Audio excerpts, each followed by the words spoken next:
Hey, there it is. Okay, we are live. That was like a perfect segue with the music and everything. It's Saturday afternoon, so it's kind of just us vibing for now.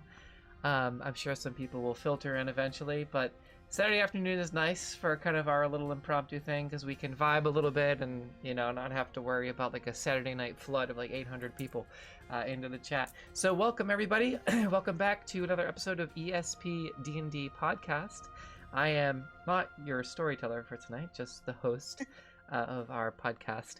I am Essy, Aaron Spencer. My pronouns are she, her. You can catch me here alternating Saturdays and alternating Mondays with our Stormwatch Rise of the Centaurum campaign about toppling fascism and our witchy tarot card homebrew 5e adventure called Heaven's Fire and alternating Saturdays, picking up again October 8th after hiatus for our Redux campaign. And the Stormwatch is alternating Mondays. So, hello, Dee. How are you? Tell the people who you are, what your pronouns are, and a little bit about yourself and your experience with the dungeons and or the dragons. Yeah, Essy kind of said it. My name's Dee. Pronouns are she, her. Gosh, it's been so long. I think I started D&Ding, maybe like right around my second year of college. So it's going on five years, I want to say.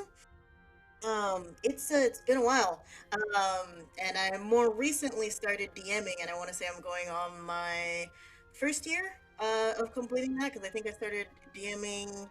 We're in August now, so yeah, right around this time. Is that a red panda I see? Maybe, possibly, I don't know. Is she in there? I think so. Oh my goodness. Hey, Panda, if that's Panda. Hello, Hey, it is Panda. Perfect.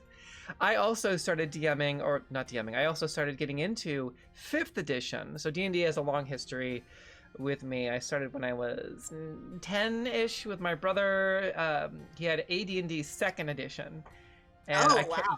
I can't remember what adventure it was, but it was a lot of fun, and I got my ass kicked, and I just played, of course, a generic human fighter warrior type of situation.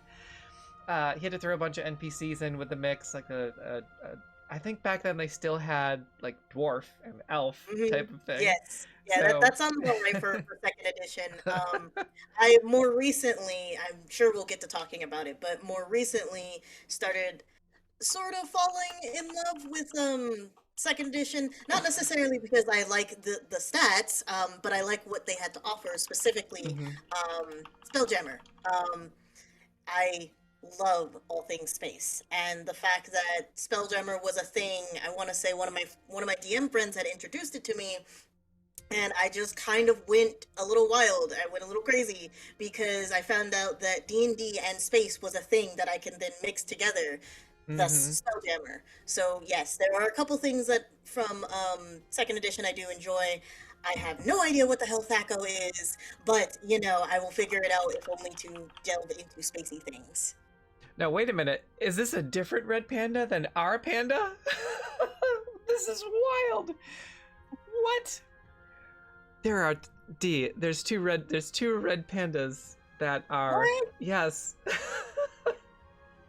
There's So many two? pandas. Oh goodness. Well, I'm sorry, Red Panda Spoons. Hello, Red Panda Spoons.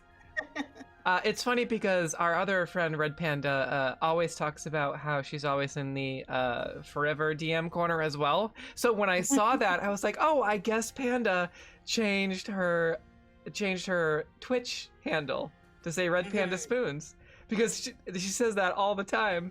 But hello, new Red Panda. Welcome in.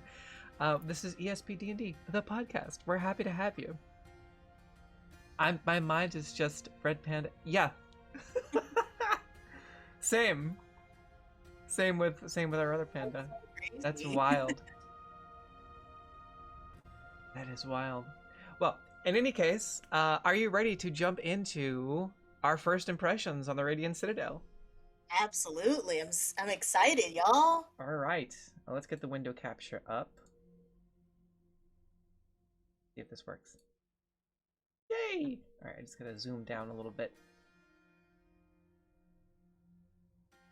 All right, so some credit stuff. Oh, right, I gotta do DMCA stuff. So this is currently playing one of our music partners. Tabletop RPG music. Yay, it worked. One of our music partners. Oh, awesome! Hello from the RGB. I was just talking to Dee as I was trying to do promotion. The selfie channel was. I was like, why is Rory's selfie channel blowing up right now? Now we know why. Yes. Lee, hello, Lee. Welcome in. So that's some DMCA stuff there for our music partners.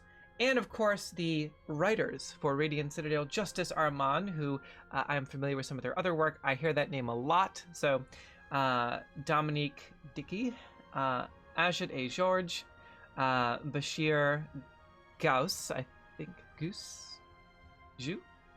I'm really bad at pronunciation. I'm sorry, everybody. Alistair Guzman. I keep thinking of I keep thinking of Mr. Guzman from Better Call Saul. Yes. D. Fox Harrell, TK Johnson, Felice Zihui. I think I'm close. Felice Zihui. Sounds Kwan, good enough. Serena Marie, Mimi Mondal, Mario Ortegon, Muki Jane Pinkard. Some pronunciations I'm really good at, others I'm not. Pam Punzalan, Aaron Roberts, Terry H. Romero, and Stephanie Yoon. That's a name I have seen many times before as well. Of course, project leads Ajit A. George, F. Wesley Schneider, art directors Kate Irwin and Emmy Tanji, and of course, very long list of other names.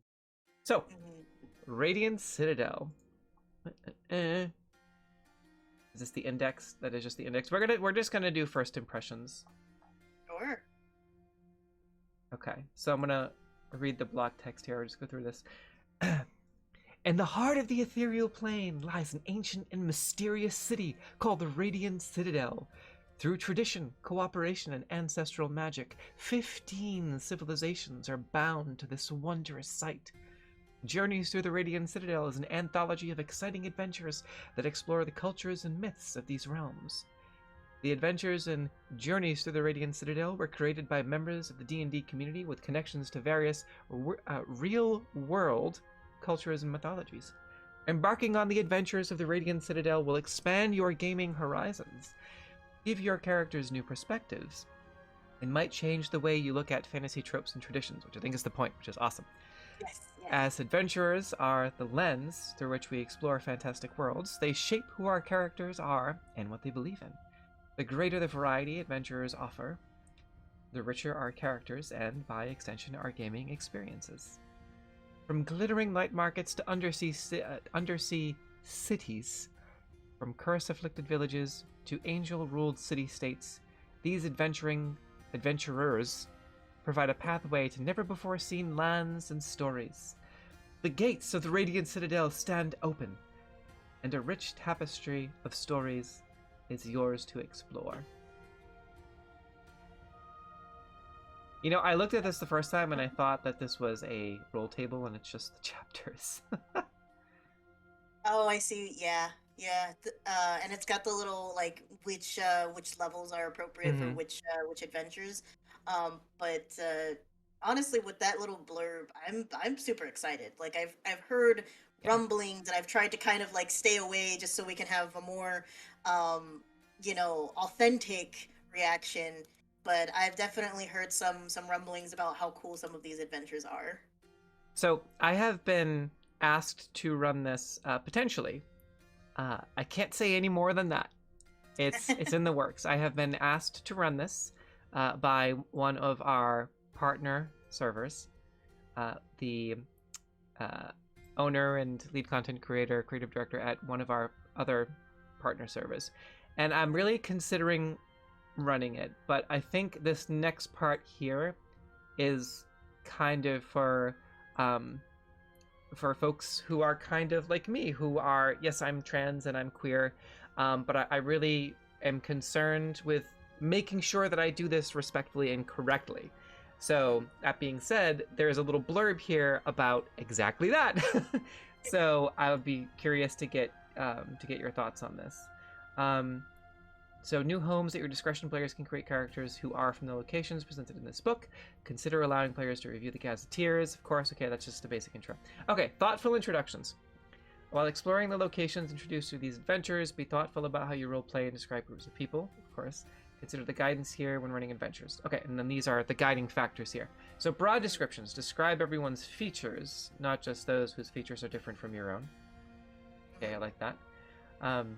Detail, not stereotypes. When describing a character's appearance, strive to detail more than just one thing and avoid descriptions based on stereotypes. The more you can say about body type, hairstyle, and texture, skin tone, clothes, accessories, and the like, the more dimension the character has. As some societies strongly associate ethnicity with skin color, take extra care when describing character skin colors. Consider a range of literal descriptions such as copper, umber, onyx, or ebony with modifiers such as rich, lustrous, warm, or cool. Gradual explorations. You don't have to reveal an entire setting's entire culture at once. Skip details that aren't immediately relevant to the characters. Reveal details as they pop up within the story.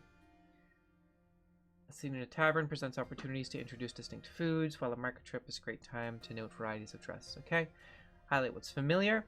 Highlight what's familiar in a culture and how it's like other locations. So kind of compare to the familiar. They can help characters ground their experiences. Okay. Better to say what they're saying. And then a little blurb on online and streamed games. I think it's just respectful cultural appropriation. It seems to be the general thing. Like, don't do that. Just as you don't have to breathe fire in real life to play through a Dragonborn, you don't need to be from cultures that inspire the adventures in this book to play characters from them. However, take care to portray characters as three-dimensional, with relatable desires and fears. One person's culture isn't another's costume. Of course, that is the biggest thing. That's one of the first things I learned. If you dress up, simple outfits are best, okay? Avoid leading into stereotypes or clothing with real-world religious significance. Instead, focus on everyday wear. I like that. That actually simplifies it a little bit for me. Obvious, wow, yeah, don't change your skin color. That's a given. Alter your features or emulate hairstyles you wouldn't normally have to appear like a different real-world ethnicity. Similarly, avoid mocking real-world accents. That is, I take a lot of care not to do that. Unless it's like French or German or European, so something that's familiar to me that I know. Kind of that's my default, is like regardless of what a character looks like, it'll either be sort of bad French, bad German, bad Scottish, bad Irish, right? And that kind of has been successful for me so far, so just kind of stick to that.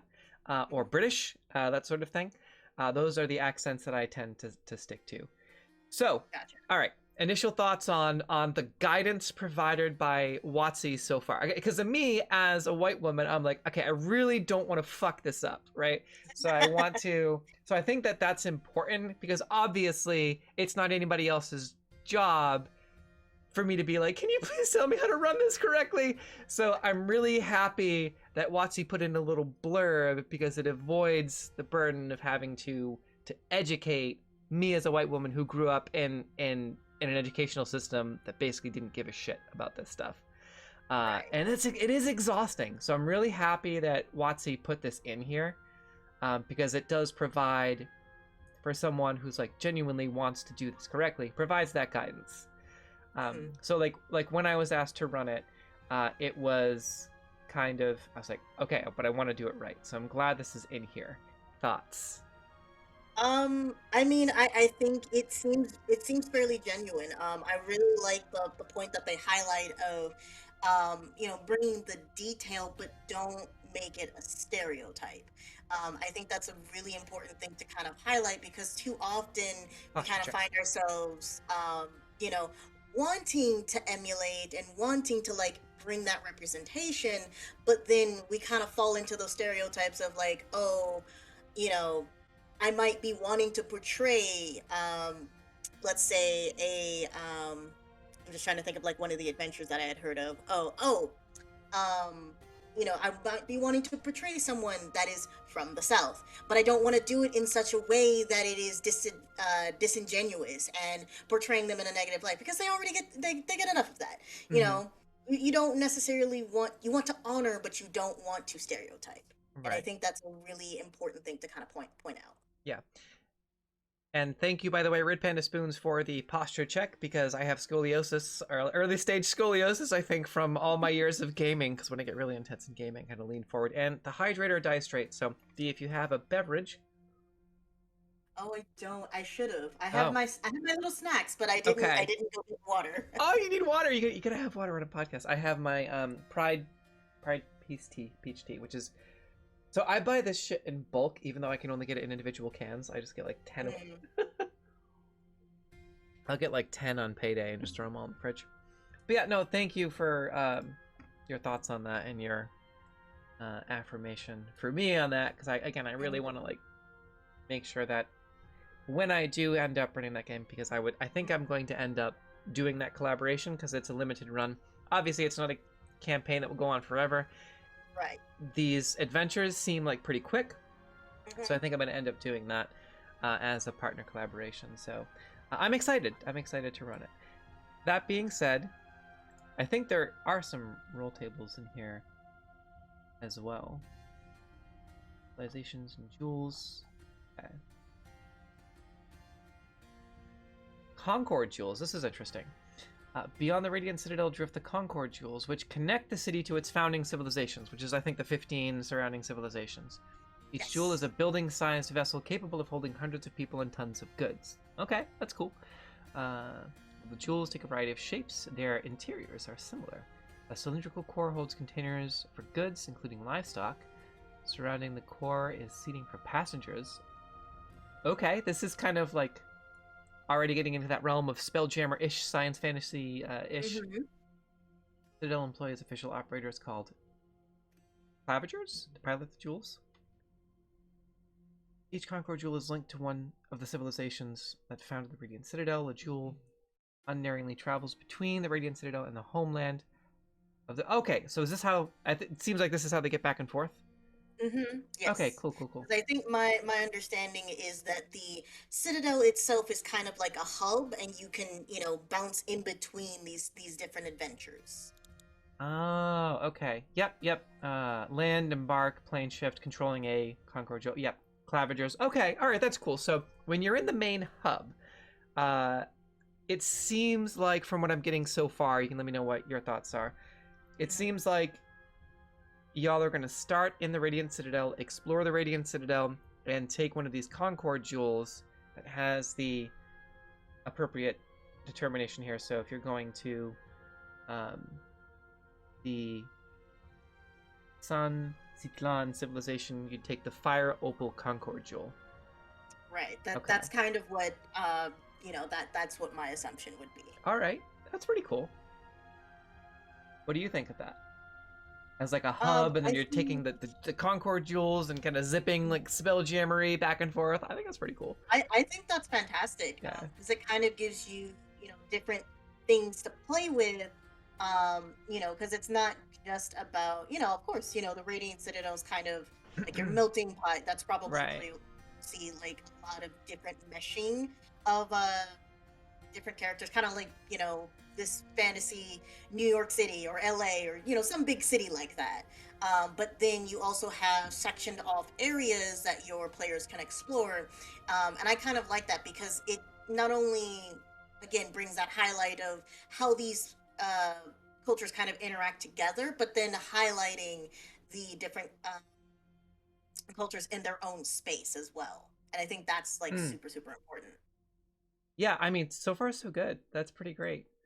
Um, the next part that we have is there's a little blurb here on life in the Citadel, so this is cool. So those two bits I wanted to kind of read through a little bit, just to kind of get our feet wet and dive in about the clavigers and the Concord jewels, and then the intro, the disclaimers. Those I wanted to read through, but the next groups here, I think we can just kind of discuss what actually exists in the book as our first impressions, and just kind of talk about if we think it's what we think about what's provided. So Yeah. there's a blurb here, a page, a tab on life in the Citadel, which has art and culture, diplomacy, governance and politics, law enforcement, justice, lifestyle and society, and even tariffs and taxation. I think that's pretty Ooh. rad. Yeah, It you also, don't see that very often, which is actually kind of cool. or if you do, it's like a little, a little blurb, and not that much. So it's really that is really nice. I agree. Groups of the Citadel, incarnates, more pretty art. The amethyst tiger, we've seen that before. Identities and incarnates. What is an incarnate? The keepers of vast wisdom from distant land. Okay, all right, that makes sense. It's like a faction. Yes, that's kind of what it looks like. Yeah. Okay.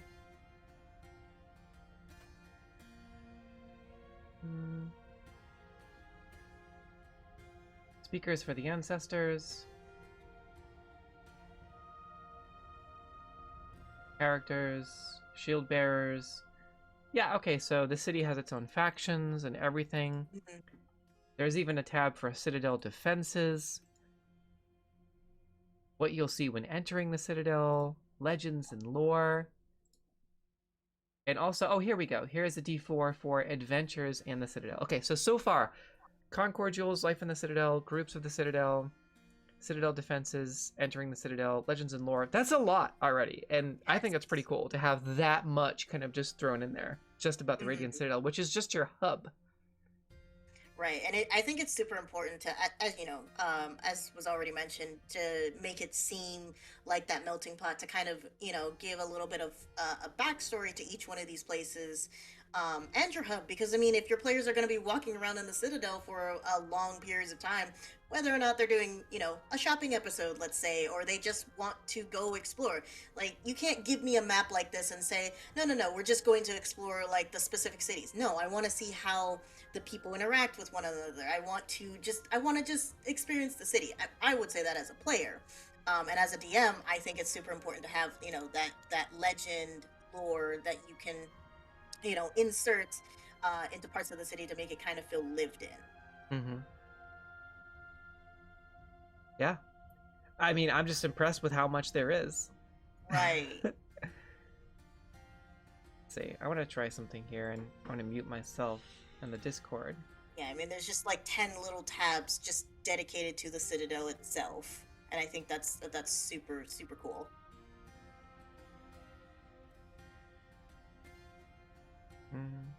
There we go. Okay. The Discord is weird. I was getting a little bit of an echo, but just a little bit. Yeah, it's it's Husky. Hello. Hi, Husky. Okay, so there is a Citadel Adventures roll table here, which this is the roll table I was talking about. So it's got a D4, and I thought it was kind of adventures in the Radiant Citadel, but what it is it seems like it's hooks. It's 4 different hooks that you can kind of expand to other parts of the book, which is cool. So you roll a D4, and it's one of these 4 hooks, which I think is a pretty cool way to just dump in rather than putting it all in the DM. I like that. So you can just roll, and yeah, that's cool. And I also like the auroral diamond in the center here. Yeah, that's gorgeous. Something broke with the track. Probot, shame. Aha. Hydra to the rescue. There's a weird Marvel joke in there somewhere. Somewhere deep buried. Yes. Totally not obvious at all. Hello everyone. Welcome back. All right. Technical difficulties averted. So, I want to know more about these sort of areas in the city. So I'm curious, is it in life and... No, I didn't see it in there. Oh, noteworthy sites. Here we go. Okay, that's what I was looking for. Yeah. Okay, so we do have a guide over here. Noteworthy sites, the Auroral Diamonds. Okay, very cool. It explains what that is. The Court of Whispers. All right, yeah. So all of your keys are queued in here. Palace of Exile, awesome. Trade Disco. I really like that art right there, as it looks from like a 3-dimensional perspective. See if I share this, if it will. I don't think these are GM notes. So, yeah. So you can look there, and it's got really cool stuff.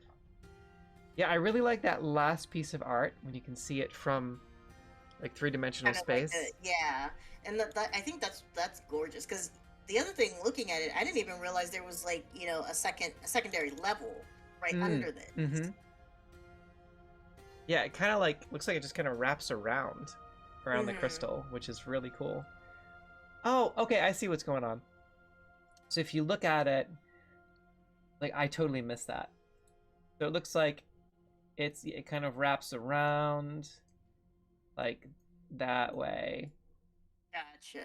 Okay. Yeah, and you That's wouldn't really cool. necessarily get that just looking at Mm-hmm. um the 2D space. You kind of get Right. that from looking at that last image there. Oh, that's really cool. All right, thoughts so far on just the hub itself, so if you're buying the book, all right, so or if you're buying it on Roll20 or D&D Beyond, or if you're buying a physical copy, you'll get everything that we've seen so far, which is the intro, the credits, and that little blurb in there about how to run this if you're genuinely concerned with how to run it, which you should be if you are a white person and you look like me and you want to do this justice, especially if you're doing it on a stream, which I am planning on doing. It's really important to listen and to really read and to be considerate of those things because they're important.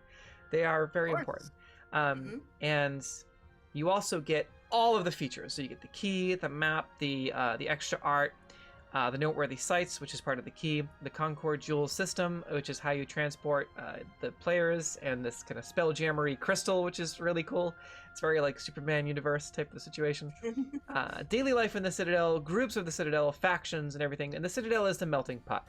So the Citadel itself should be theoretically relatively easy to run for anybody. Because it is a melting pot. That's when you can bring in those real life references to things that are familiar. Citadel defenses. So if you want to do like a Radiant Citadel X Spelljammer, which I know you're excited about, which we should come back and do Spelljammer. So you can do like a Citadel X Spelljammer or like a Spelljammer, a Nautiloid pirate raid, or something like that. A little blurb on or a page on entering the Citadel, how to make it grand and feel like a grand adventure. Legends and lore, Citadel adventure hooks, and I didn't even look at this one yet. Using the Citadel is another. Okay, yeah, Citadel locales, founding residents, ruin explorers, sanctuary seekers. There's even a blurb here on connecting adventures. I mean, so far so good. I have everything I need to run like the first 2 to 4 sessions of this campaign. Yeah. Your thoughts on just the Radiant Citadel itself so far, and even that 3-dimensional reference. The art is just so pretty, and so far I'm already excited. It's funny that you mentioned that because I have been since I kind of mentioned it in the group that I play with. I have a Spelljammer-esque, not necessarily campaign, but kind of like a one-off thing. It's my baby. Cool. It's the thing that I like to develop because again, I am crazy about Spelljammer. Yeah. And I've been thinking about, okay, well, what's a cool thing that you can kind of drop in here, kind of like a mirage or floating city type of deal. Like I really wanted to add that in there. This would be perfect. This is something that I would definitely want to like pick up and kind of run alongside a lot of those one shots that I do, as kind of like a hey, this is a place that you can come back to. It's a stable thing that if you guys are trying to find it again, this is how you might get to it, or you might just run into it on one of the encounters that I have planned for that particular day. It's something that's nice that you can run alongside a campaign. As has been mentioned, you can run it as a campaign, or you can run it along a series of one shots. I think it's a nice sandboxy plug and play thing that I as a DM would absolutely love. So do you think so? In this secret collaboration TBD, I think the plan is to run it as a campaign, but I think this is also in the same vein of the trap that many of us have fallen into with 5th edition in these collection books, which is you can't really run them as one shots, despite my best efforts, Dee. Despite my best efforts, like when I had Tales from the Yawning Portal, and I was like, yeah, we're gonna run a community one shot, and it was like 10 sessions later, and I'm like, I'm sorry, I thought Yeah, this is kind of the same thing, but then we can use terms like multi-shot. Yeah, Well, yeah, I kind of use one shots as kind of like a catch-all because, like I said, with that particular group, technically yes, it is one shots or I'm sorry, not one Hmm. shots. What is? It's a specific. West Marches. West Marches is Yes. a Yep. series of one shots that kind of make up like a multi-shot thing. And I think something like running a West Marches type of campaign would Hmm. be perfect for this. Now I'm in a West Marches server. By the way, we need to do our plug for De Saran, our partner West Marches server. So it's overwhelming for me because I'm like, Mhm. it's play by post, and could you do so? Is West Marches traditionally just play by post, or can you sit down at a table and do a West Marches thing? I've never seen it like kind of run. So I guess to kind of get Hmm. my background in running a West Marches, what we kind of do is we tend to have a group of players, and they just swap out their characters, which, as my understanding, is kind of how you normally do at West Marches. You swap out your characters. You may have the same amount. You may have the same of people, but typically they're changing characters. But there's also another instance of like, if you have somebody that can only make it on, let's say, a Thursday, they'll come Hmm. in for like that once a month deal or something like that. So it is kind of like that plug and play type of campaign. But that's kind of how I have experienced West Marches. Okay. Is someone says, "Hey, I want to run a game on Wednesday. Who can make it?" That type of deal. It sounds ambitious. It's very ambitious. Yes. It's very chaotic, It works which in is play by post. yes, yes. Which is why, again, to me, this sounds fantastic because I'll just kind of go, Mm, well, we have a group of characters that is level 10. I want to run this one. Who can make it Friday? yeah. So I would I would love this for my group. I mean, if Of you course, this is have, not going to be for everyone. yeah, I mean, if you have the wherewithal to do that, D, damn, girl, more power to you. But like, I think I would just, my ADHD brain is like, no, you is freaking out about that, and I'm gonna run it like 1 to 14. So Yeah, there no, are, I revel in the chaos. I say, oh, that's okay. We can just run this time, and oh well, if it has to be a multi-shot, it has to be a multi-shot. It's very with me. It's very very loose. so it looks like there are a total of 13 adventures in the book total. 15. That's quite a lot. 13. Yes, because one of them is 1 through 2. So there's a total of 13. And if you go back to the index page for the adventures, if you are purchasing the book, it gives you what levels they are, which is what you had mentioned earlier, D. So that's good. Mhm. And the first one is 1 to 2. So that's Salted Legacy. So there are, again, the first one is called Salted Legacy. This is the cover art, obviously, for the book. And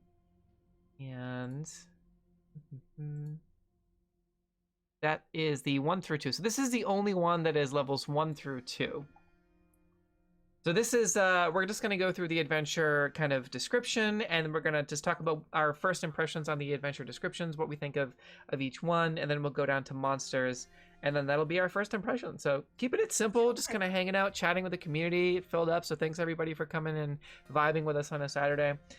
Salted Legacy. Adventure for first level characters brings them from 1 to 2. A series of disturbances plagues the Din Sing night market, an endlessly changing maze of stalls filled with incredible wares, enticing smells, and magical lights. Accusations fly as the characters become entangled in a feud between the well-respected Tianmo and Zhonggun merchants, merchant families of the Xia Sungko. I think I said that. Close. I'm sorry. Very impressive. Very impressive. To prevent the family's conflict from escalating, the characters must earn the trust of the market's vendors and gain their help to unmask who's behind the rash of vandalism and thefts. So is this in the Radiant Citadel, or is this in one?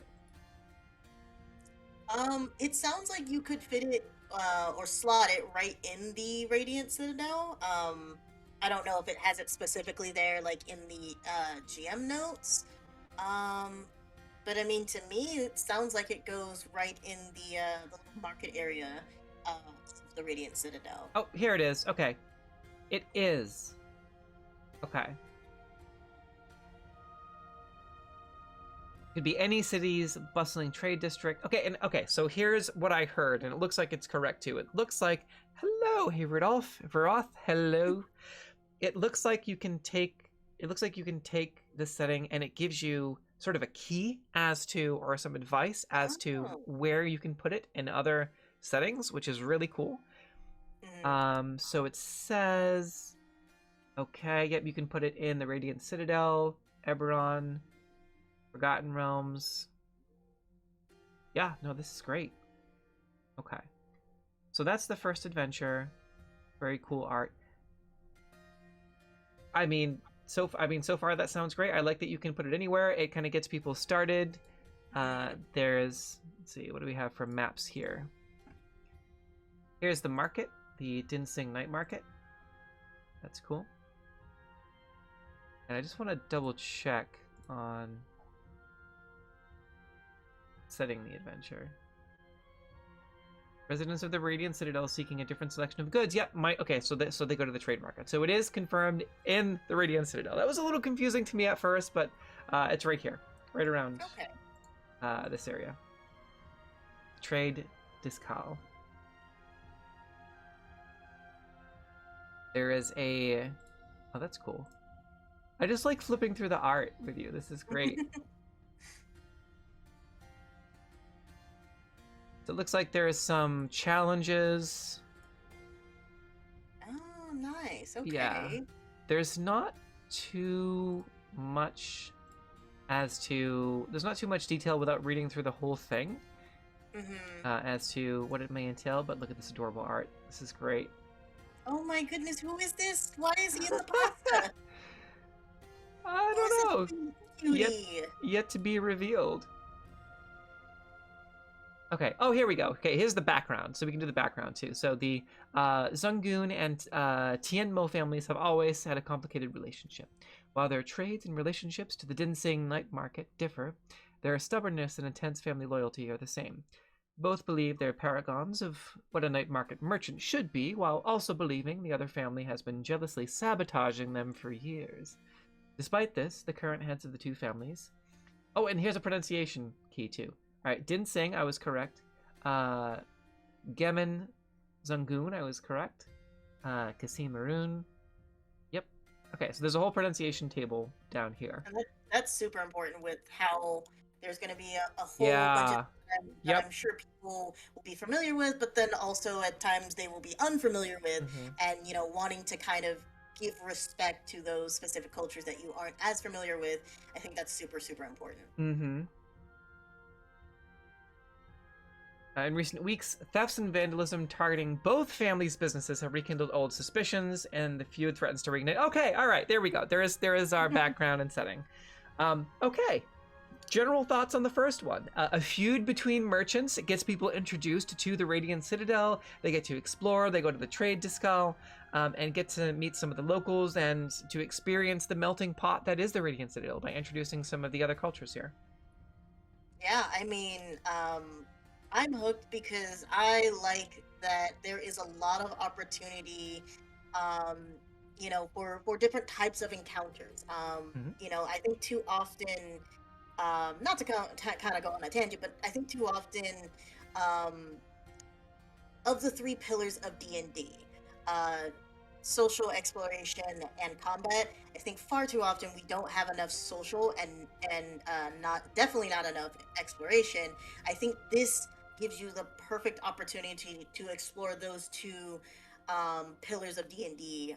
And I mean, you can definitely sprinkle in, some combat. I'm sure, there's an opportunity for like a pickpocket to kind of, incite the players into, depending on the type of players that you have, to kind of goading them into a challenge, or if you have a PC who might be from one of these families, one of the NPCs kind of goading them into fighting in the streets or something like that. There's definitely a lot of opportunity to explore all those different pillars. You could also have the pickpocket jump into a Concord jewel and take off to back to one of the Yeah, other 15 societies that are around the.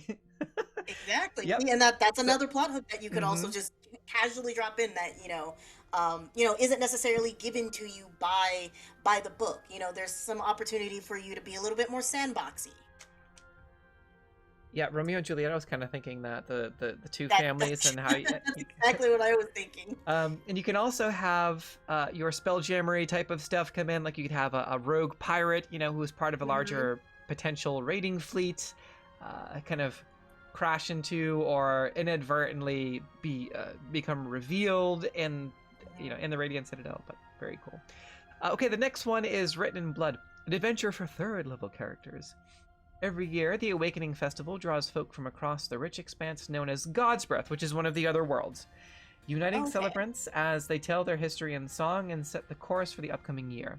But the mood turns grim when a group of farmers suddenly turns violent, manipulated by an unknown magical malady. In the aftermath, well-known trader Aunt Deli, a little link here, well-known trader Aunt Deli,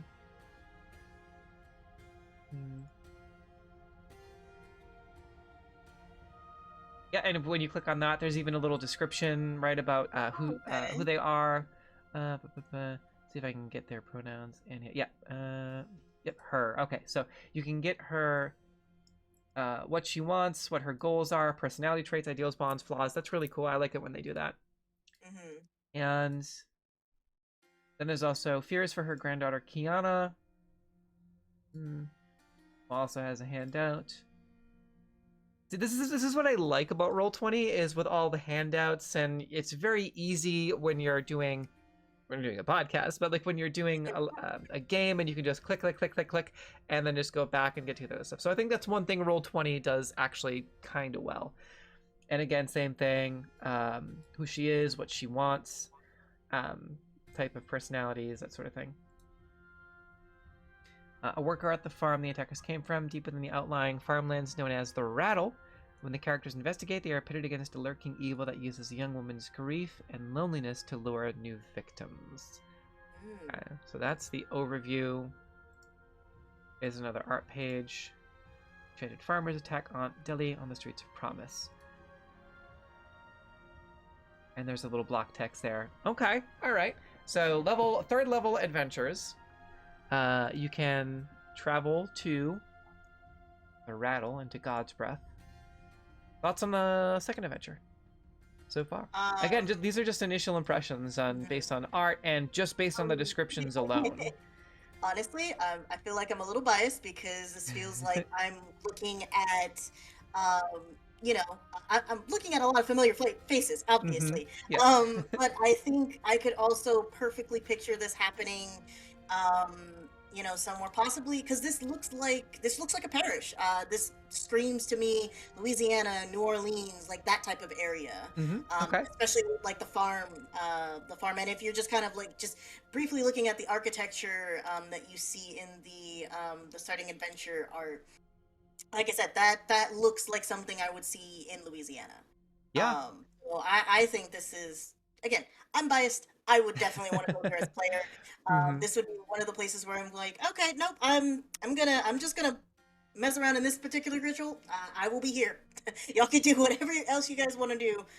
I'm gonna be hanging out here and looking at all of the cool stuff that's here.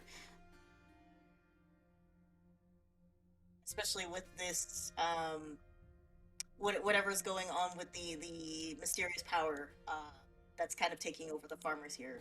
Yeah. I think that effect looks really, really cool.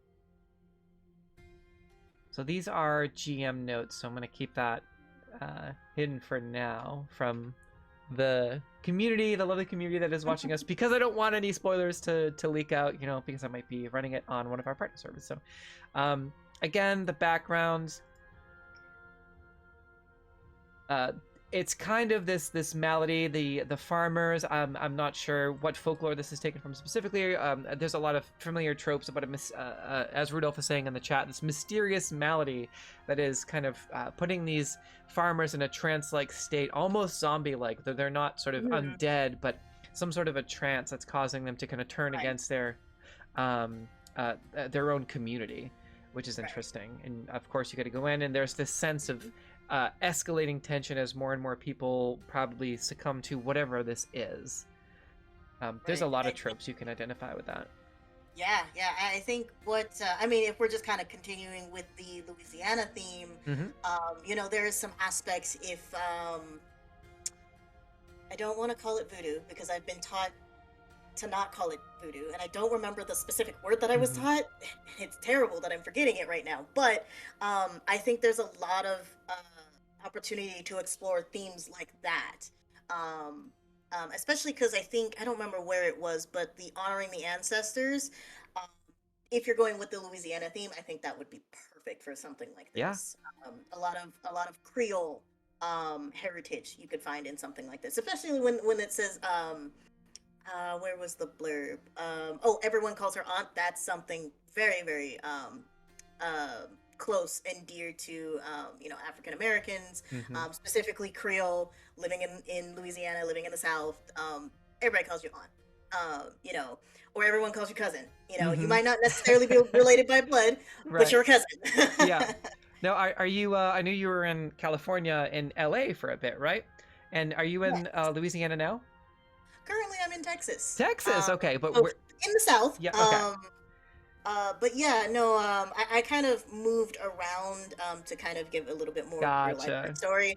I did move around at one point. I think when we originally met, I was in California. Okay, all right. Now I'm out in Texas, so I'm very much used to, like I said, when I say this looks familiar, I could drive, like, I think it's like a couple hour drive. I could literally go to Louisiana and go, oh, nope, this looks familiar. Gotcha. But I also have heritage in my family of being Creole. So I'm like, oh, all right, yep. This is cool. This is why I really, really would want to explore something like this.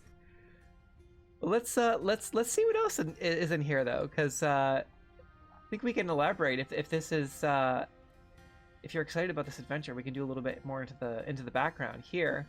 So it says, I looked it over earlier, there's not too many spoilers here, but it's a little bit of background. I actually think this probably should have been in the general notes, but sometimes they do that. They're like, oh, it's only for and it's just lore. And it's like, why are you putting the lore as, whatever. But it says, life in God's Breath revolves around community and agriculture, with locals working hard to feed themselves and keep their land strong. But as the crimson-tinged farmland known as the Ribbon becomes less fertile each and every year, groups of young farmers and adventurers have begun to plant crops along the dangerous borderlands called the Rattle. There's the Rattle. Despite the constant threat of monstrous predators, new volunteers keep working in the Rattle to help provide for their people. If the bounty of the Ribbon continues to fade, learning to survive in the Rattle will prove vital to supporting the God's Breath peoples. But the Rattle is home to more than just feral beasts. A nightmarish undead, there's the undead, known as the Soul Shaker, has risen from these bloody lands, and has begun. Okay, that last part I'm not going to read out loud because maybe a little spoilers, but a nightmarish undead creature has begun to rise and is corrupting the farmers. Gotcha. That's more background. And I mean, I'm just kind of off screen looking at the Soul Shaker, and yeah, that's terrifying. That is a terrifying creature. Yeah. I'm sure we will get there. I don't think there's too much else as far as background without spoiling too much. Just that there is some sort of there's an undead presence, right? If you're interested, if you have the book, flip through it. If you're a player, don't spoil too much. But I'm sure you'd probably see the art for the Soul Shrieker in there and see the connections in that chapter. But don't spoil too much for yourself.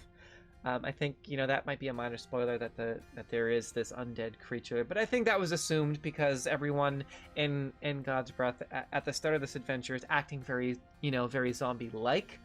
They are not with the red eyes and the kind of trance that they're described as being in. Right. And also, so I should note, this is very important.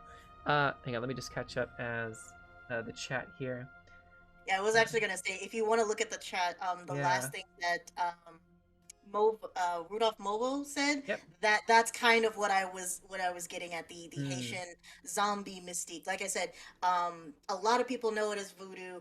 Okay. It, Yep. Yep. Gotcha. wouldn't don't call it voodoo, but like Right. that's the most popular thing that people think of. Mm-hmm.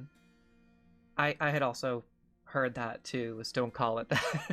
Yeah, like that's not what it's called, but Right. that's what most people know it as. Yeah. Any other? Oh yeah, that's really cool. Any other thoughts on Written in Blood? And we're just gonna do a few because I know you have D&D soon-ish. So we'll do like the first three, and then we'll flip through some monsters, and then of course we know that there's 10 other adventures that all of you can go check out and explore. And so far these are great. I mean, both of us seem to already be like super excited about this. So any other thoughts on Written in Blood? And of course we don't want to spoil too much. It's just first impressions. But... Yeah, no, I think this if it was just this and the Salted Legacy alone, you had me sold. Yeah. All Those are right. probably those are for Yeah. introductory adventures at that. Like I've always had problems with finding like those introductory level adventures that are interesting. I think these are very, very flavorful and very interesting. Now I'm seeing if there is a map for God's Breath. I think it's just the farmhouse. I'm not seeing. It looks like a lot of Theater of the Mind, Mm, and then the farmhouse.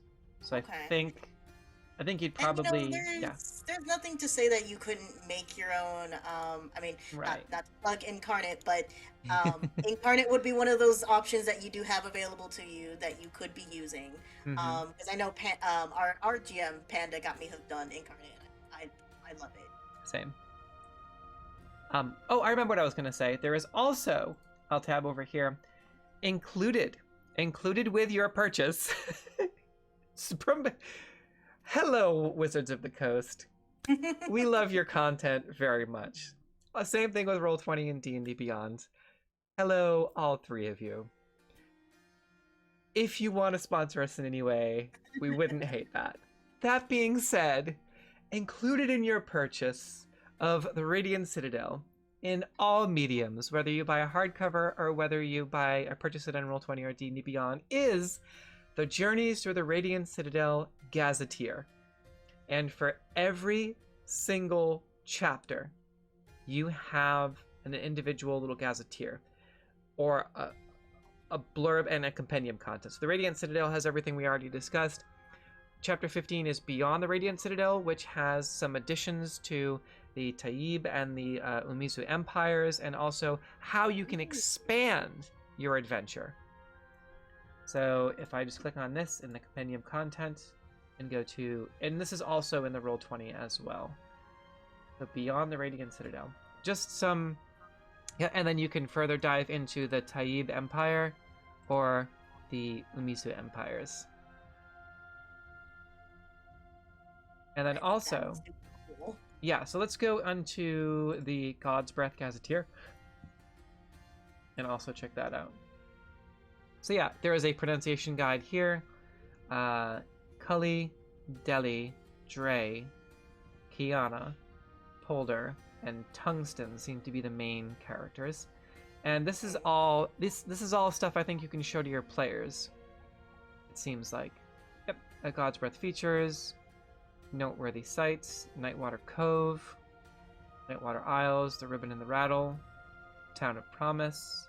Yeah, this is, and it just keeps going and going. There's even naming conventions for additional NPCs. Yeah, Abba, Bila, Dia, Emmeline, Essy, Suki, for feminine, for masculine, Kato, Ellis, Kumber, Mobe, Saffron, and Sogo. And then there's also gender neutral, and That's also cool. surnames. Yeah. There is, unfortunately, from what I can see, not a pronunciation guide for some of these names here, so I'm doing my best. Also, included in the Gazetteer, there are God's Breath adventures. So just a random D4 for other things you can do while you're following the main plot line, which is awesome. and then characters from God's Breath, because in the Radiant Citadel, that's part of the hook to this, is making is saying that you have all these characters from different Right. different cultures in these different worlds throughout these 15 worlds that surround the Radiant Citadel. Also, thank you, Double, for the rose quartz. So that is only for the D&D campaign. But I will say we'll cash that in. We'll give you a posture check. So, which I have terrible posture, and I will admit that. We'll give you a posture check and a hydrate. Dee, I think you put your water on the other table, so I'm gonna take a double drink of our peace tea here for you. So we'll call that a double hydrate and a posture check. And then, of course, more from Beyond the Radiant Citadel. Information and art on the type. And even when you go beyond the Radiant Citadel, you have your D4. You have D4 adventures for the Taib Empire. You have... Is there a roll table here for Umizu? There is. There's another roll table here for the Umizu Empire. So you can just... You can just keep going and going. It's really impressive. I think that's really, really cool, honestly, with all the stuff that you get. Mm-hmm. Let's look at one more, and then we'll wrap it up, because I know, again, you get D&D. So the last one that we'll go through as far as the adventures is The Fiend of Hollow Mine, an adventure for 4th level characters. A deadly magical curse called Sereno is killing people in the arid borderlands around the city of San Citlan. After an encounter with an outlaw in the village of Milpazul, the characters learn the source of the curse is a Tlacaticolo, a shape-shifting fiend. Fearing for the folk under her protection, the outlaw directs the characters to the ghost town of Hollow and its abandoned mine, where she believes the creature lurks. When the characters explore the mine, they find a connection to a humble home in the city of San Citlan, where they learn that the Tlacaticolo is controlling a troubled young man named Serapio, who we have here. Hey! Is that the... Serapio. Oh, okay. And then there is other stuff here too. A terrifying monster. There he is. The terrifying monster. Oh, Yes. interesting. So, I don't know if you want to go over what that particular creature is, but upon a first glance at it, I'm seeing some barn owl vibes. Yep. Mm-hmm. Which I think is very interesting, because if this is the culture that I'm thinking of, barn owls in particular always have like a mystical sense to them, which I think is very interesting to kind of, I mean, as we've kind of already gone over, this is kind of a mishmash of different cultures, and I think that in particular being represented is really, really cool. Agreed. All right. So it says, amidst the celebration known as the Night of the Remembered, the characters must find Serapio, confront the evil within him, and destroy it if they can. Okay. And there's more GM notes. Okay. I don't want to spoil too much. And so that's the basic premise. Yep. So starting adventures. So I think this is... Okay, yeah. This is the one. This is the one I was excited about, because this is kind of the... this is a take on Dia de los Muertos, a take on Day of the Dead. So the living and the dead celebrate the Night of the Remembered, as it's called, in San Citlan. And look at this art. Look at how beautiful this is. Okay, so yeah, this okay, so I remember when they were first marketing Journey Through the Radiant Citadel, the big promo push that was happening a lot was about this particular adventure, The Fiend of Hollow Mine, because it was one of the most recognizable cultural hallmarks is of Latinx culture is the Dia de los Muertos, the Day of the Dead, and it has such a wide appeal as a celebration and a day of remembrance. Yeah, obviously Disney made a movie about it. So I think Disney made several movies about it. I think it's several, but the more recent one, I think the more recent one is probably the one that most people remember rather than Hmm. oh gosh, what was the other one called? Uh, Uh Coco was one. no, And Coco then, was the more recent yeah, one, but there's another one. I think it might be like Book of Life or something like that. I think you might be right. Yes, the Book of Life. The 2014 film. Okay. Oh yeah, yeah, yeah, yeah. That's the one that I think most people remembered before Coco had come out. But I mean, not to knock on Coco, because Coco was really good. Mm-hmm. Made me cry. It was a really good movie. Yeah. But Book of Life, I think, was that first one that a lot of people remember. And I know Husky just said that he loves the details with the ofrenda too. Yes. Mhm. Oh my goodness, it's so gorgeous. And also look at this altar, which we've seen portrayed in pop culture many times. So an altar for the Night of Remembrance. Another art handout here. Oh, I that's was, yeah, gorgeous. I remember that there were a lot of Latinx voices that came out in support of that were sort of this particular module because of the work that was being done. And everyone that's part of the writing team is a very diverse team of writers, obviously, because WotC wanted to do it correctly. So I remember there was a lot of praise for the Fiend of Hollow Mine, and it was also, again, being so recognizable between Disney and popular culture, that it was kind of the first big push that I remember for promotional materials for Radiant Citadel. So I'm very excited to actually run through this and see how it goes and how it plays. Thoughts on that so far? Um, I mean, I think we're batting 3 for 3. Yeah. I would be over the moon to do something like this. I mean, again, living in California, still somewhat getting that Mexican culture from Texas, but I feel personally like it was more prevalent in California just because of where I was in California. Again, living in LA. You get that whole experience of, having these types of celebrations. Um, I see a lot of familiarity in this, and I would be over the moon to be a part of this. Yeah.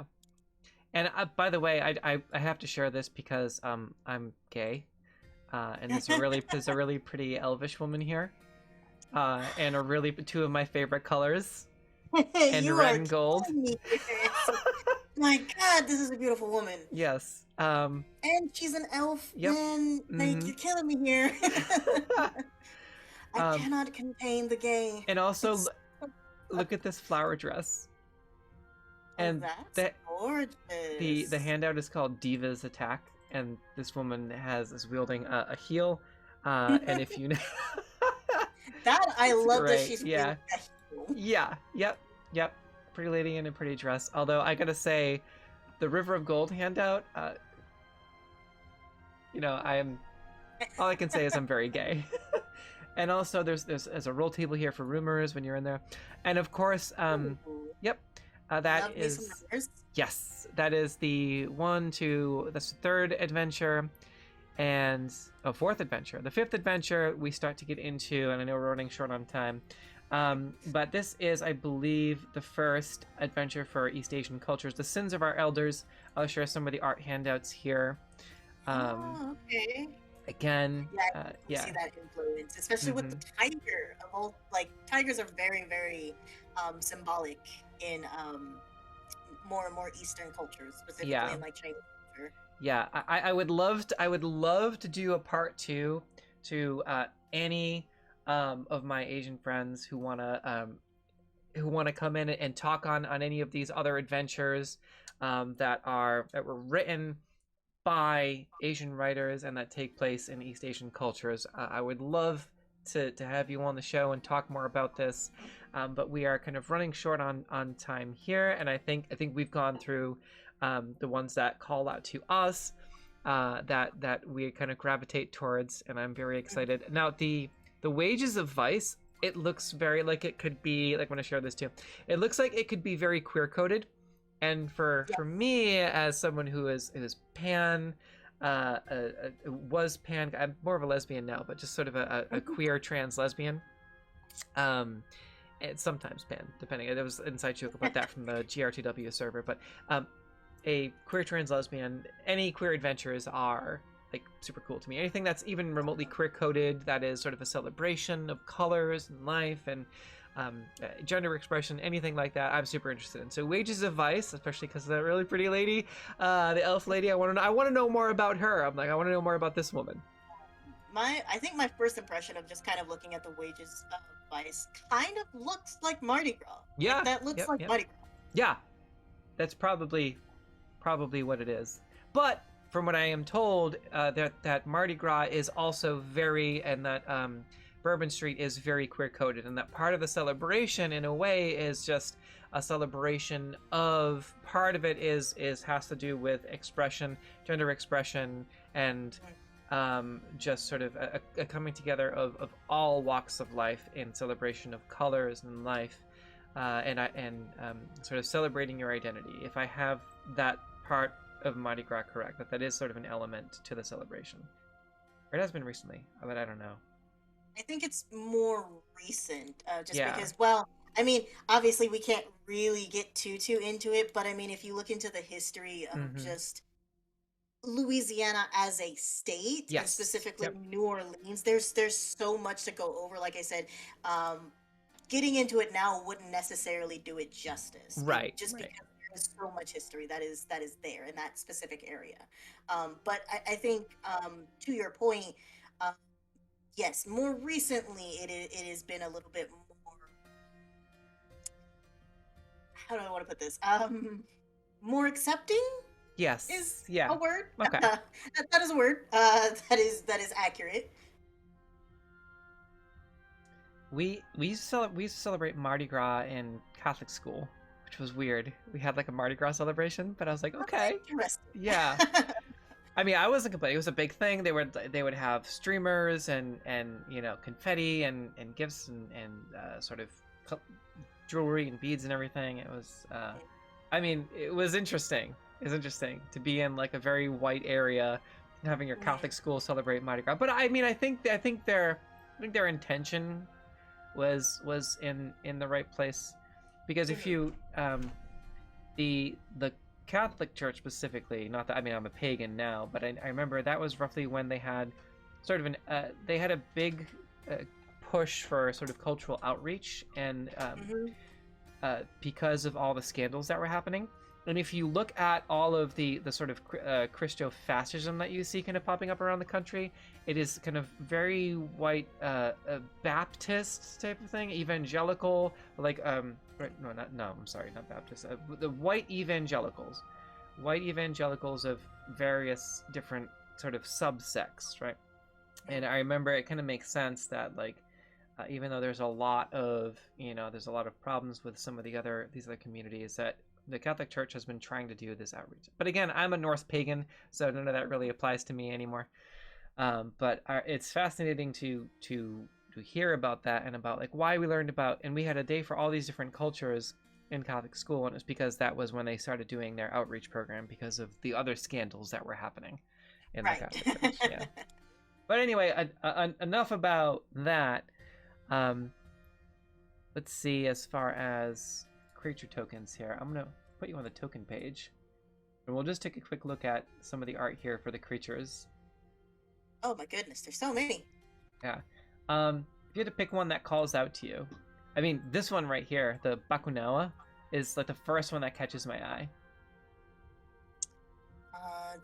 Which one is that one? It is a little bit further down. It's below the dragons. Okay.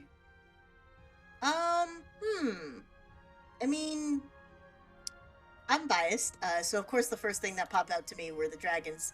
Yeah. Specifically this colorful lad. Yeah, Who that's this? that's the Bakunawa. Oh, that's him. Okay. Yeah. Okay. Him or they or her. I don't know their pronouns. But yes, no, gorgeous being. But if we're talking like NPCs that pop out, let me zoom in a little bit, kind of Well, I guess we're kind of leaning on my biases here. This little guy, this little kobold, Oh, the kobolds. Okay. Ah, this kobold. I think he's a thief on one of the other pictures that I've seen. I'm not Gammon. sure who it Yeah, is. Gammon Zangoon. Alright, let's see, where are they? See if we can bring them up here. Gammon. Okay, yep. Just a little kobold, and there they are. There Yep. they are. Yeah, this would be one of the kobolds where I'd go, nope, I'm forcefully adopting you. You don't have a choice in this, buddy. You are now the party mascot. So I just want to say that flipping through the book, this is my favorite. This is my absolute favorite art going through the entire book. Ooh, 100%. hello. Yes. Whomst is this pretty boy or person? They? I'm gonna go with they. Njorna is a youthful, neutral riverine who appears as a soft-spoken young man with long hair. His river was one of many waterways created in the geological fallout after the destruction of the city of Menavarsha and the great river Adihorit. Although he dreams of one day being a mighty river, his dream is imperiled by the strange magic infecting his waters. Okay. So he's kind of like a water spirit then? Yeah, a very pretty water spirit. Oh my god, his dad? I think Who is so. this? Yeah. Likely. And also, I just want to point out my other, the one that we pointed out at the very beginning as a point of interest. We also have the Tlexolotl. Feeling some things for the flowery Yes! Feeling some things for the flowery gorgeous as Rainier in that opening art for the Wages of Ice. Yeah. Yep. So this is the Tlexolotl. Oh the my big boy. goodness. This fiery boy, he wins my heart. Yes. Because I love fire and I love how squishy he looks. Yep. He could probably squish all of us. That's okay. Very easily. That's okay. That is perfectly fine. Okay, so CR10. Pyroclasm, recharge 5 to 6. Gouts of molten lava erupt from the Tlexolotl's body. Each creature in a 30-foot radius sphere centered around the Tlexolotl must make a DC 15 Dex saving throw. On a failure, taking 66 fire damage and 66 bludgeoning damage. That is a creature. That is a chunky creature. 12d6. I mean, that's like, what, 4d6 more than a normal fireball, and not all of that is fire damage? That's crazy. I mean, I guess that makes sense why that one in particular is on a recharge, because that's pretty much like a breath weapon. Yeah. A stronger breath weapon. Raven's Tower, thank you for the follow. I do also, just kind of looking at this creature stat block as a DM, my DM brain kind of going crazy here. I do like that the tail just automatically imposes a saving throw or being pushed or knocked. I'm sorry, no, it's not or. It is pushed and knocked away. For the Tlexolotl? Yes, so it's pushed 10 feet back, plus being knocked prone. I like messing with statuses as a DM, so I always like being able to kind of push my players around or knock them prone, because same. prone is fairly easy to get to deal with. You just stand up. You know, it's not as debilitating as something like stunning them or incapacitating them. It's something that is a status effect that I feel okay as a DM kind of imposing on them. That I don't think it changes how you would have to approach it, but also at the same time, it's not detrimental to your character. It just kind of changes how you fight it. Yeah. Which I think is super, super interesting, especially because, you know, I think we all have experienced what it is to be the melee fighter and something decides, no, I'm just going to fly away or teleport away. It also has speaking of burn-a-lotl, it also has I like that burn a lot. it has regeneration. So it regains 10 points at the start of its turn unless it takes cold damage where it's immersed in water, and it has a fire aura. At the start of each of its turns, each creature within 10 feet of it takes 2d6 fire damage, and flammable objects that aren't being worn or carried ignite in flames. A creature that touches the axolotl with its melee attack takes 2d6 fire damage. So this is something that will give your melees a run for their money. 104 because they hit have points. to now deal with the aura just kind of eating away at their health points. Wow. So your melees will be busy, and so will your clerics. This is a very good lad, and I love him. But I want to hug him. I don't care if it kills me. It is how most of us would never survive in D&D, because we'd be like, I want to hug you to every freaking monster in D&D, and then we would promptly, very quickly thereafter, be deceased. And That's okay. the Bakunawa, I just realized, can eat you. Oh, yes. that I like. Okay. DC 17 strength saving throw would be swallowed. You take 3d6 lightning damage in the gullet. It's like a giant sea snake. Mhm. Okay. A giant snake, if you will. Sea snake. Yep. And wow. Okay. Yeah. And of course, Tinjorna, our very feminine presenting masculine river spirit, one of my favorites here. And Olin, I'm curious about Ollin. These are all fantastic. Named NPC. Olin. Let's see. Ooh. Oh my gosh. Hello. Ooh, hello. Whomst you? A chaotic good tiefling. I see the horns. Okay. Yep. Okay. Yeah. Yeah. All right. Ooh, I like them. They're interesting. Yeah, I am very into I also love their colors. I will just point that out. I love their colors. And as Rainier, who the soul shaker, is it soul shaker or soul shrieker? As Rainier, which Husky mentioned before, the Prince of Vice. The Prince of Vice is Azranir, the son of Grand Messer Messir Emosnir, the eldest member of the Kings of Coin. Okay. Ooh. Yes. And then that is from what we saw earlier at the Perils of the Parade. Okay. That goes back to that. All right, so we have one final request before we wrap up here. The soul... Oh, maybe it's not here. Is this all alphabetized?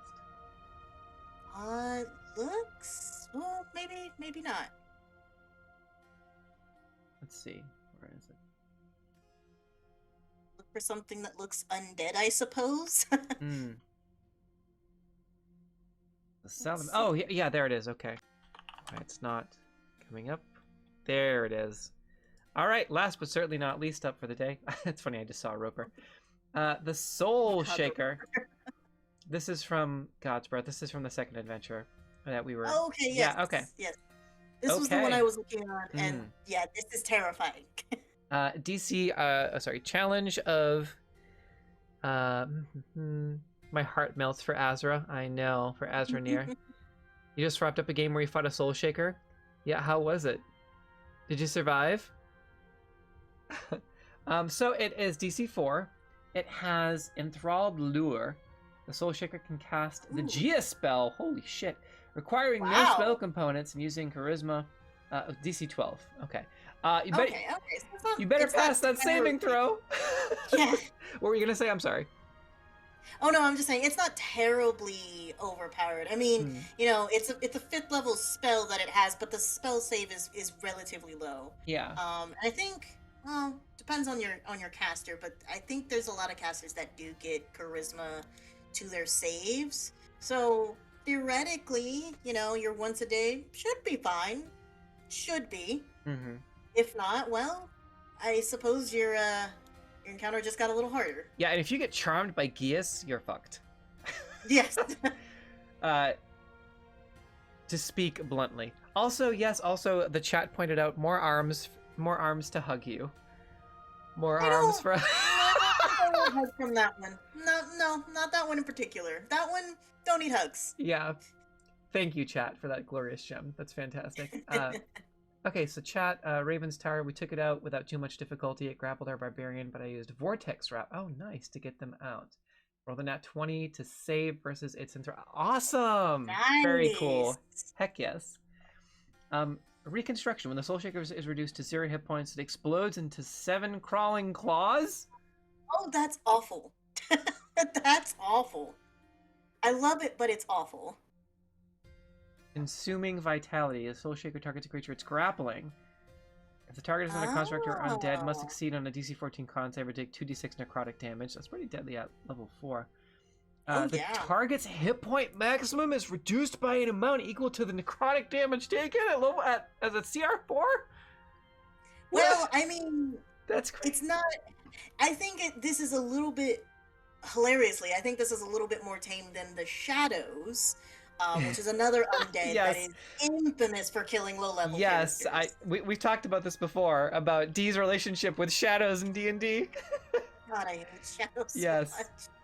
And because they're just, it's so very easy. Even if you have all the planning, it's so easy for it to go wrong. As running it as a DM, it's so very easy to go wrong. Destruction. Okay, so here's the main attack. Crushing Grasp, +7 to hit. Oh, that's a meaty to hit. 12 bludgeoning damage. I'm making up words. And then it's grappled. Okay, so then when it's grappled, then it can use their consume vitality, right, to just reduce your hit points. So you're gonna need some restoration and a long rest. We're all level 3. Okay, you're all level 3, and there are 5 of you. Yeah, reconstruction is cool about how when it shatters, it becomes crawling claws. That's terrifying. Yeah, that's an image. Yeah. But I think the crushing grasp is I think that's really cool, especially a grapple on a hit. I think at that level, so this is for the level 3, was it? Or was it level 3. Okay, so I think at that level you have access to things like enlarge, if I'm not mistaken. Maybe, possibly. Yeah, so enlarge I think is 2nd level. So theoretically you can help your friend out. Out of a situation like that, because they can't grapple a large creature. 2nd level transmutation, so maybe not. Well, if they're level 3, do you get your first wizard. Okay. Yeah, if you have a wizard or something, wizard, sorcerer, I don't remember all the specifics of it, but I'm just thinking, like trying to wrap my brain around how this might work. Yeah. Or an artificer. Oh well, no, if you're 3rd level, an artificer wouldn't have it, but a full caster would. So that would be something, there's a tactic there of a way to get around it. Yeah. But yeah, no, I think that's pretty cool. All right. Well, it's just about that time. It's been just over an hour, and I know you gotta run to your D&D campaign. So thank you for staying over a little bit. Did your campaign already start? No, it looks like they still might be gathering, so I still have some time. Okay, cool. But yeah. Well, anything else last minute then that you want to go over, take a second look at, take a peek at, or any monsters or any other chapters before we wrap up? Can we just stare at that beautiful elven lady for just a little bit longer? Absolutely. For science reasons. Let's see if I can find her in the NPCs list. Get her name, because it just says... No, I don't see her on the list. She's just kind of there as a handout. Interesting. Alright, she was in Creatures... Art handouts, Radiant Citadel. There we go. She was one of the handouts, though, right? Yep. She is in Wages of Ice, the River of Gold. Okay. River of Gold, okay. For science reasons. For science. Just to just gonna look at this pretty lady. Yeah. There's also a pretty lady standing by, playing her Steam Deck on the couch. All right, so yeah, awesome. Well, that I think is looking at a very beautiful woman and talking about how gay we are for said beautiful woman. I think is a great place to wrap up for the day. And yeah, any other than that, anything else you wanted to go over or take a second look at or that sort of thing?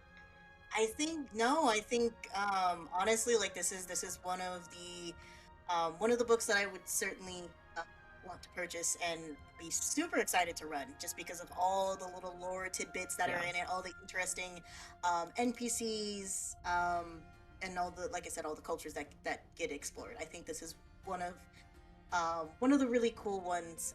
Of course, I can't say the best one that's being released because I'm biased. I love Spelljammer. Have to put that out there again. Mm-hmm. But this is definitely one of my top favorites. Would you like to come back to do a Spelljammer review? Absolutely.